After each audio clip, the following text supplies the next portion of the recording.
kaleidoscope of color in the cold.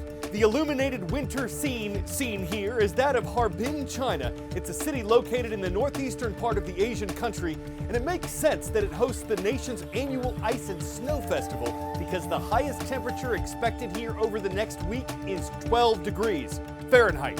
Organizers say this is the biggest event of its kind ever. Those willing to brave the cold can see shimmering sculptures, castles of ice, and the accurately named Super Ice Slide, which stretches for more than a quarter mile. The fireworks might be the warmest thing out here as far as temperatures go, but one visitor from another part of China says there was another kind of warmth in the hospitality. The festival has attracted millions of people from around the world since it began in 1983.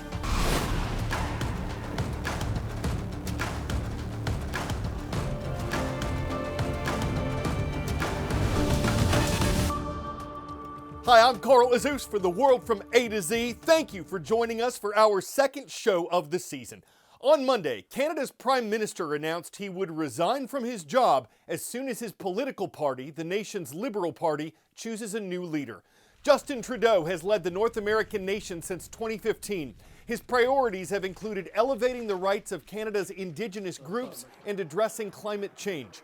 He's faced criticism for his economic policies and seen diving approval ratings. Prime Minister Trudeau was under pressure from his party and said he wouldn't be the best option in Canada's upcoming election if he was fighting internal battles. Also on Monday, U.S. President Joe Biden arrived in New Orleans, Louisiana. He's scheduled to attend a prayer service for those affected by the violence of New Year's Day. That's when authorities say a U.S. citizen and Army veteran who'd pledged allegiance to the Islamic State terrorist group carried out a planned terrorist attack on a crowd celebrating the holiday. At least 14 people died and dozens were injured before police killed the suspect. President Biden and First Lady Jill Biden plan to meet with victims' families and first responders. World of knowledge. Which of these states was directly hit by the Great Blizzard of 1888, one of the worst winter storms in U.S. history? Minnesota, Illinois, Michigan, New York. Also known as the Great White Hurricane, this system hammered East Coast states including Massachusetts, Connecticut, and New York. More snowplows than planes, it seemed, were moving on runways in several cities across the central and mid-Atlantic U.S. The day started with around 55 million people under winter weather alerts, road crews and residents alike trying to shovel away the snow as fast as it was falling. Washington, D.C. and at least 6 states declared emergencies, one of them Kentucky. We're really racing against time because it is going to get really cold on Tuesday and Wednesday. Especially and Thursday. Kentucky's highways, like many in surrounding states, were covered in thousands of transportation workers assisting with plowing, towing, and accident response. In some cases, first responders were the ones in need of assistance. In the nation's capital, 5 inches of snow fell before sunrise, with several more inches anticipated throughout the day. The city's mayor imploring people to stay off the roads if they could. But conditions were perfect for the 15th annual DC Snowball Fight held at Meridian Hill Park. And in the Central Plains, it's pretty slam getting people off the road and helping people out, doing our part. Towing companies are keeping busy as snowfalls in Kansas and Missouri hit between 13 and 18 inches in some places. We saw 5 or 6 cars in the ditch on the way here. Behind the storm, cold air is spilling south, with temperatures sub-freezing for millions of people in that region. I'm Laura Aguirre reporting.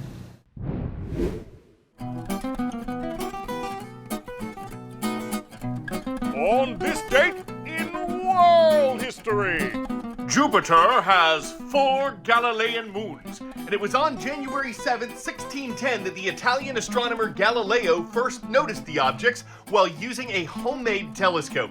He didn't realize they were moons at first, but his discovery is why Callisto, Ganymede, Europa, and Io were called the Galilean moons. The first time people ever flew across the English Channel occurred on this date in 1785. That was more than a century before powered flight became possible. French inventor Jean-Pierre Blanchard and American doctor John Jeffries made the historic journey in a balloon, crossing from Dover, England to Calais, France. And on January 7th, 1927, the president of AT&T and the leader of the British General Post Office held a historic telephone conversation. One of these men was in New York City and the other was in London. It was the first official call on a new transatlantic phone line, and it hailed a new era of overseas communication.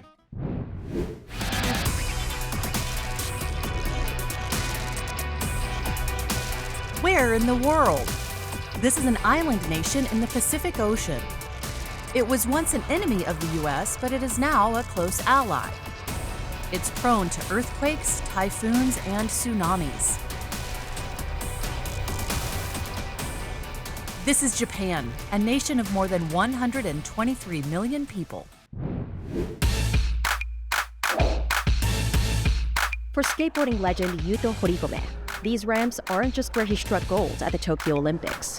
Super special, like the place to me, I growing up this Kodo city and like Tokyo. Needs to get a score.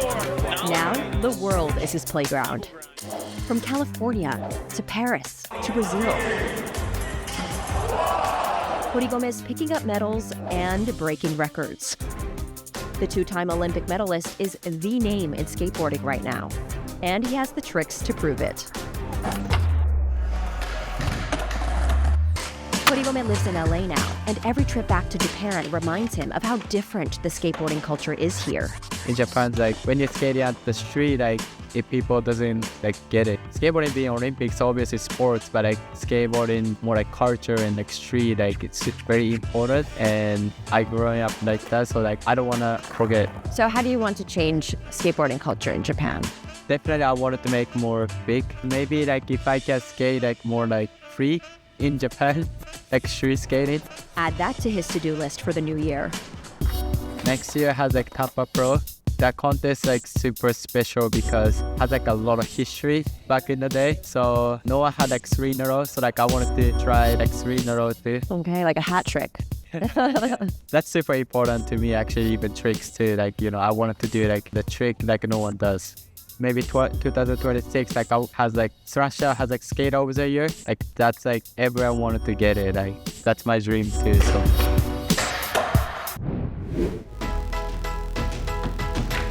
I'm not one to brag, but I am awesome at mispronouncing names. That's why when it comes to Mr. Elk's or Elka's or Elke's class, I might have announced the teacher incorrectly, but we're thrilled to see you at Hortonville High School in Hortonville, Wisconsin. Next, we're headed to Tennessee to elect the senators of Norris Middle School. Great to see Miss Abby's class in Norris. We also welcome Mr. Cannon's class today. Hello to everyone, especially you seniors at the Charter Academy of the Redwoods. It's in Ukiah, California. Take a look at breathtaking images from around the world that comprise the best of 2024's prestigious Nature Photographer of the Year competition. Nearly 23,000 images from 96 countries were submitted for consideration across categories including mammals, birds, landscape, plants and fungi, underwater, and more. All are spectacular in their own right, but standouts include a mystifying macro moment for a mantis-like insect in France, a lush wooded setting in Ireland that could be straight out of a fairy tale, a provocative sight of a lone elephant wading through a sea of garbage in Sri Lanka, and a psychedelic scene in the Netherlands of a gull floating in a rippled reflection of a colorful billboard. But the overall prize went to a surreal snowy scene in India of a pair of playful snow leopards. It's a moment photographer Paolo Della Rocca says he waited more than 6 hours in sub-zero temperatures to capture. It's a testament to the lengths these incredible artists go to capture amazing worlds typically unseen and bring them into clear focus.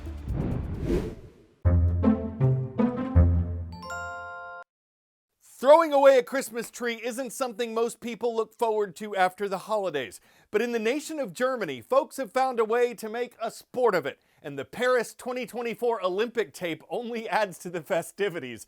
Behold the annual Christmas Tree Throwing World Championships. Competitors can utilize the hammer hurl, the javelin chuck, or our personal favorite, the high jump style launch, to have a little fun on an otherwise unenjoyable occasion. For those pining for balls something different when it comes to sprucing up the routine, you consider how tree throwing is grand for releasing spent-up holiday blues as participants press their luck in hemlocking down a victory. After all, trees this season. I'm Carl Azuz, tossing out puns for the world from A to Z. We hope to see you on Wednesday. You mean the world to me.